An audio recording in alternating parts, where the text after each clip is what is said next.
ít thôi tâm này con sấy môi con hồ phi thường lại được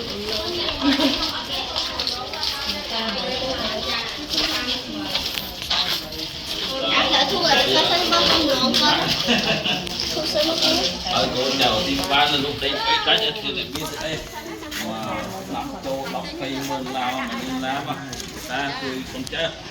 bây giờ thì ban chợ chung đẹp phong phú này lộn lại ở đây có gì ta con trai thương con cháu mà con cháu siêu ban chợ chung